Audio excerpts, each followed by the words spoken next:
Alright guys, I'm back and this is my WWE Raw review for the 17th for the 3rd, 2014, and this Raw, this past week was really good. I really enjoyed it. The end segment between Bryan and Triple H was a really awesome segment. It really got me invested into that match. Just a fantastic promo by Triple H. Only problem with that segment, only one problem I will say about that segment is that Bryan didn't say anything. He didn't cut a promo or anything in that segment at the end, which I would hope that he would said a couple of words, but he didn't. But that was kind of the bad thing about it. But apart from that, the segment at the end was really good. So we opened up Raw this week with the Breakfast Club coming out. Yes, yes, yes. So yeah, the Breakfast Club come out, and Triple H says that he was pissed off last week that the fans got in the ring last week and occupied Raw.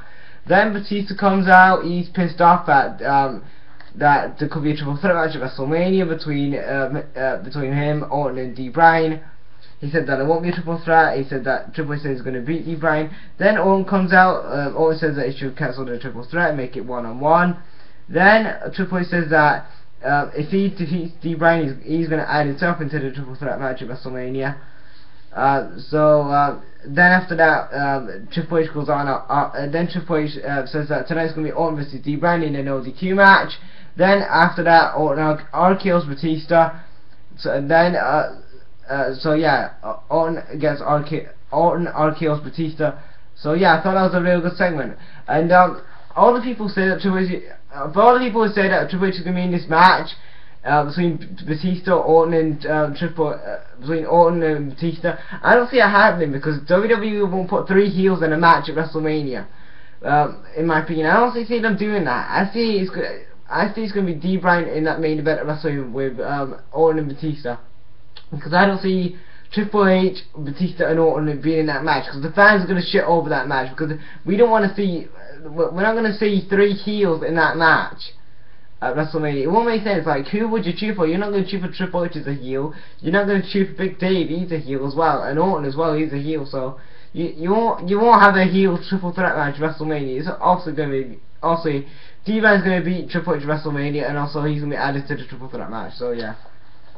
So the first match of the night was the Real Americans versus the Usos. This was a decent match. This was a real good match. It really got me invested into the match. The Usos the Usos get hit with an uppercut by Cesaro. Then Cesaro hits a neutralizer on one of the Usos for the win.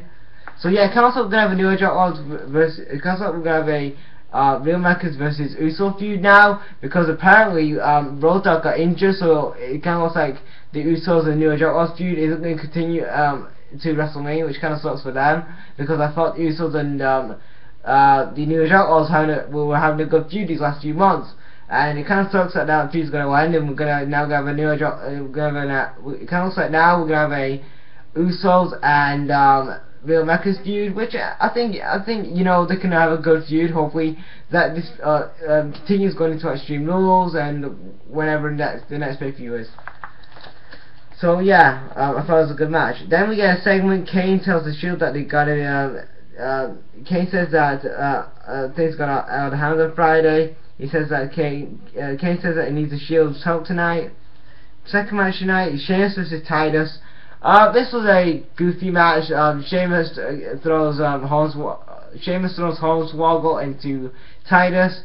Then Titus gets hit with a Bro Kick for the win. Also, Christian was on commentary. He said that he's going to be in the Andre the Giant Memorial Battle Royal. Why is Christian and Sheamus in the Andre the Giant Memorial Battle Royal?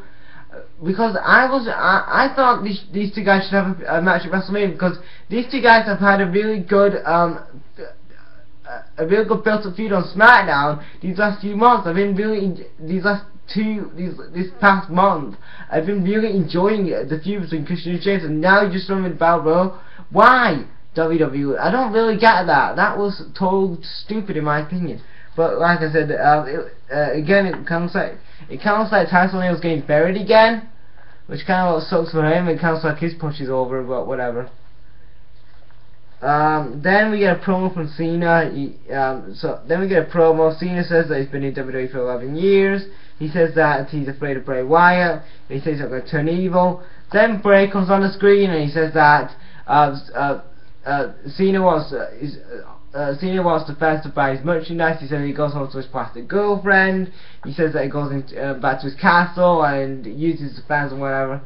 And I thought that this was a real good promo by Bray Wyatt. John Cena cut a decent promo. I want to see John Cena cut some better promos than he did on Raw.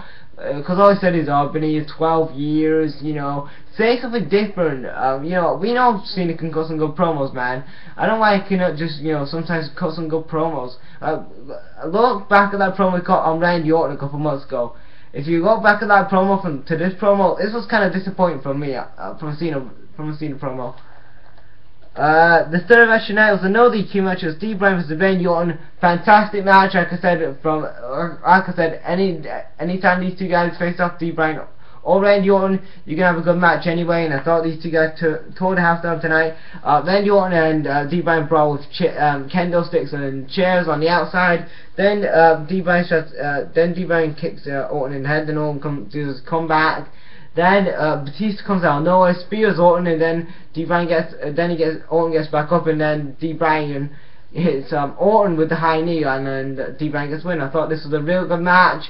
Bryan and Randy Orton tore the house down out there. I thought it was a real good match. Then we get a promo from Heyman. Heyman talks about Lesnar ending the streak and all the victims that have fallen to Undertaker's streak and stuff. Then he shows a video package of all the Undertaker's victims and a video package of Lesnar as well. And I thought this promo from Heyman was bad. Yes, shocking. I said a Paul Heyman promo was bad, but the fans, I don't think the fans were into it. They were really quiet in this promo from Heyman, which is not very good for a Paul Heyman caliber promo kind of thing. Because Paul Heyman on the mic normally is A+ on the mic. On this last episode of Raw, not so much. I don't know if he was kind of tired or whatever, but he was not really into this promo. Then Triple H tells Stephanie that he's gonna talk to Bryan face to face tonight. Then the fourth match tonight is Fandango versus Goldust. One word sums this entire matchup: botch fest. It was an entire botchamania. This match is gonna be on botchamania. Fandango versus Goldust, because this was a botch fest. Fandango, how many years has Fandango been on the roster? 2 or 3 years now, and he's still botching. Can he not get used to the WWE style? Come on, Fandango, will you stop botching? Fandango botches like I think he botched like a suplex. Yes, a suplex, the simplest move in wrestling, and you botch that. And I think he botched like I don't know, he botched something else, I can't remember. But yeah, Fandango misses the leg drop, then goes hits final cut for the win. Then we get a segment. Kane says that Kane blames Jerry Lawler for letting the fans in the ring last week because, you know, it was in Memphis and stuff. Then Kane calls out Jerry Lawler. He tells him to get in the ring. Then the Shield come down the ring and tell Jerry Lawler to get in the ring and stuff. So the Shield surround Jerry Lawler like they're gonna attack him and stuff. But then they turn around, they spear Kane and triple powerbomb him. So it kind of like the Shield turning face. I don't really like how the Shield turned face. I wanted to see Dean Ambrose versus Roman Reigns versus Seth Rollins at WrestleMania for the US title. That would have been a good storyline and a good feud because the Shield have nearly been together for nearly 2 years. I mean, that is probably the longest time that a faction has ever been together, which is impressive in my opinion. And I would have liked to see maybe the Shield have a triple threat match at WrestleMania for you know, the US title, and maybe turn Roman Reigns face and have Dean Ambrose and Roman Reigns feud, something like that as well. Maybe at Extreme Rules or something, but I don't know. But yeah, it was kind of odd that he turned my boy Dean Ambrose face. That was kind of rare. Yeah, my boy Dean Ambrose turned face, which was rare. I thought I like him as a heel better, but you know, I'm a big fan of Dean, so yeah, good that Dean Ambrose is turning face, I guess. Then we get a video. Then the fifth match tonight is Funkadactyls versus AJ and Tamina. This match was decent, I guess. The bells were on commentary. Naomi hits a moonsault for the win. Then after the match, Tamina and AJ are pushing each other, so it looks like we're going to have a Tamina and AJ feud. Hold on a minute, guys, just getting rid of all this.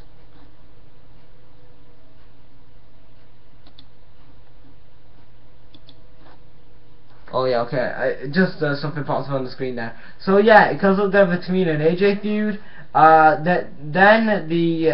Then we get a video package from Mr. T going into the Hall of Fame. This is the best celebrity you probably had in the Hall of Fame. Mr. T, I'm glad that they've actually picked a legit celebrity in the Hall of Fame this year than like guys like Donald Trump.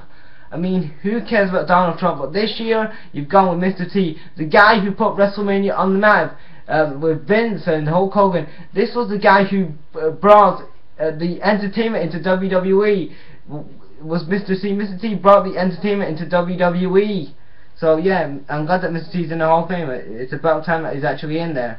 The sixth match of the night was an 8-man tag match. It was the Big Show, Dolph, Big E, and Henry versus Del Rio, Sandow, and Ryback. So this was a decent match. Big Show is a choke slam and Sandow for the win. Seventh match of the night was Bray versus Kofi squash match. Bray hits Rebel for the win. And then we get to the good stuff.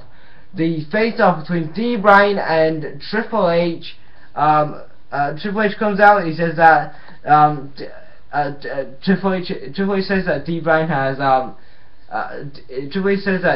has overcome all the odds that Triple H has thrown at him. Triple H puts over Bryan, and then he says that many other people could if that happened to any other wrestler, they would have gone home. Also, that's taking a cheap shot at CM Punk. Then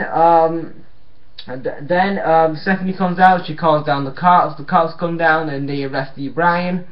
So yeah, Daniel Bryan gets arrested. Then Triple H says, wait a minute. Then he tells the cops to go backstage. Then we have Triple H just beat the hell out of Bryan. He hits a pedigree on Bryan. He rips his shirt off and then throws him into the post and throws him onto the announcer's table. Then after that, his pedigree. Then he cuts a promo after he says that this is his ring, his show, his company, stuff like that. So yeah, so that's how we ended Raw, with Triple H cutting a promo and looking strong. So yeah, so overall, I thought Raw this week was an awesome show. I enjoyed the end really well.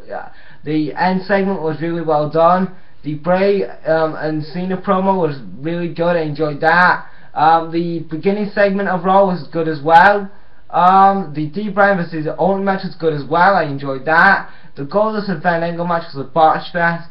But overall, I thought Raw was an awesome show. So yeah, so that was my WWE Raw review for the 17th of the 3rd, 2014. What did you guys think of the show? Leave your thoughts in the comments. And thanks for watching, guys. Right, go.